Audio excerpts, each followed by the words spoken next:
Oke sobat, ketemu lagi di channelku. Kali ini kita akan membahas sedikit tentang tips dan trik bagaimana menjaga agar mobil kita tetap awet. Nah, kali ini saya akan membahas bagaimana apa saja hal-hal yang harus dihindari ataupun diperhatikan ketika kita memiliki mobil matic agar mobil matic kita akan terawat. Dan kali ini saya akan mengulas apa saja yang kita harus hindari ketika kita mengoperasikan atau membawa mobil matic ya. Dan kali ini adalah contoh mobil matic yang akan saya. Yang pertama, untuk mobil matic sendiri itu kalau bisa kita hindari lah daripada melewati genangan air atau banjir ya. Karena apa?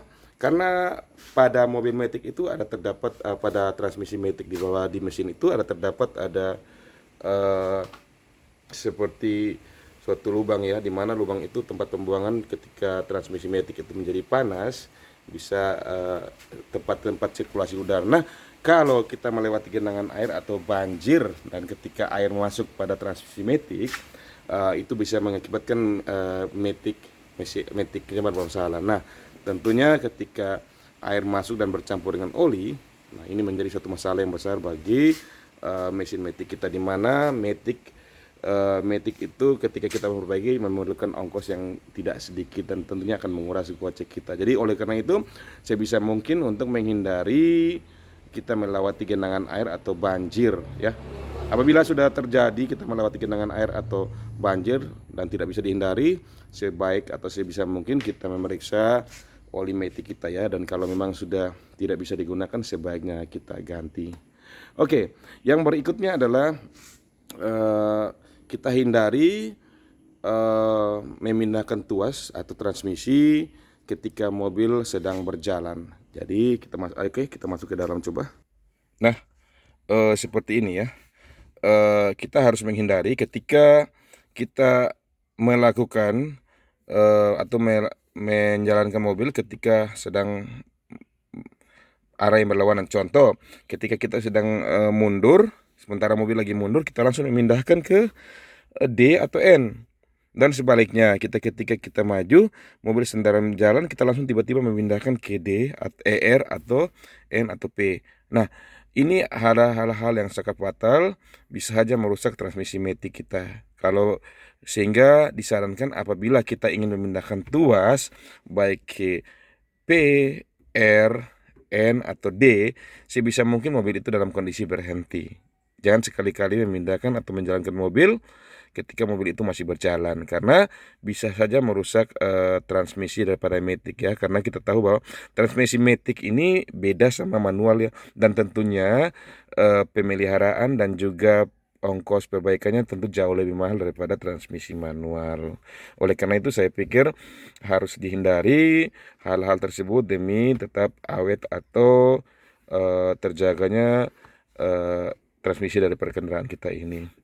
Kemudian yang berikutnya yaitu yang berikut juga masih berkaitan sama penggunaan daripada ini.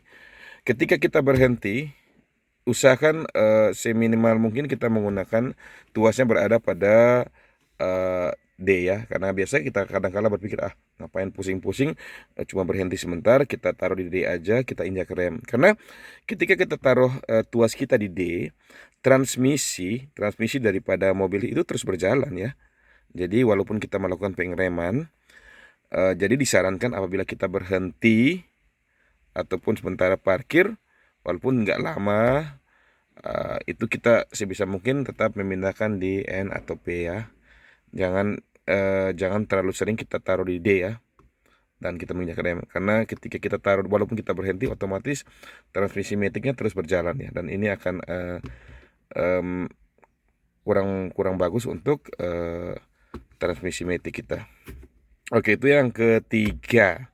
Dan yang keempat adalah sering bagusnya selain oli mesin tentunya oli transmisi. Oli transmisi ini kita perlu pergantian secara rutin. Kadang-kala kita berpikir bahwa 40.000 baru kita ganti. Cuman saran saya yang sudah menggunakan beberapa kali mobil matic, kalau bisa jangan sampai menunggu sampai 40.000. Memang kadang-kala kita tahu bahwa sampai dengan kilometer 40.000 lah baru ganti, nggak terlalu pengaruh untuk oli transmisi.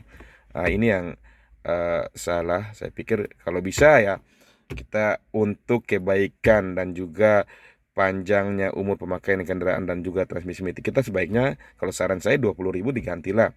Kalau olinya mesinnya setiap kali 5.000 diganti, mungkin 4 kali pergantian oli mesin disertai dengan penggantian oli transmisi. Memang kalau dari segi biaya kita ganti agak mahal, cuma sayangkan kalau kita daripada kita menghemat ya sedikit tapi nanti kerusakannya lebih besar. Jadi saran saya itu sebaiknya setiap kali 20.000 kita juga tetap perlu ganti untuk oli transmisi biar kendaraan kita tetap awet dan juga bagus. Karena jujur ya untuk transmisi otomatis ini biaya perbaikannya itu lebih mahal daripada manual ya. Iya.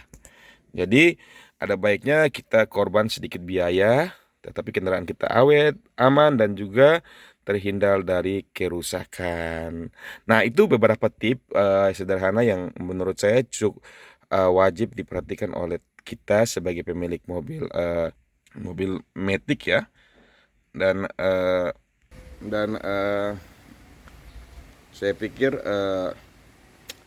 kita perlu perhatikan ya, karena sayang kalau kita tidak memperhatikan dan mobil kita sudah harus masuk ke bengkel, kita menyesal, nggak ada gunanya. Jadi sekali lagi hindari banjir, kemudian yang kedua hindari pemindahan persneling atau tuas itu ketika mobil sedang berlawanan arah ya. Contoh kita mundur, mobil sedang maju atau maju kita akan mundur. Jadi usahakan pada saat pemindahan tuas itu mobil sudah berhenti ya, berhenti otomatis baru kita pindahkan. Kemudian yang ketiga itu hindari ketika kita parkir menggunakan transmisi kita berada pada D atau maju ya, kalau bisa diparkir atau dan yang keempat adalah maintenance pergantian oli transmisi yang tetap terjaga. Saya pikir itu beberapa tips dasar ya, mungkin ada beberapa hal banyak cuman tidak saya bisa ulas satu persatu, tapi saya pikir itu hal dasar yang kita perhatikan sebagai kita pemilik mobil matic agar mobil kita tetap aman, nyaman dan juga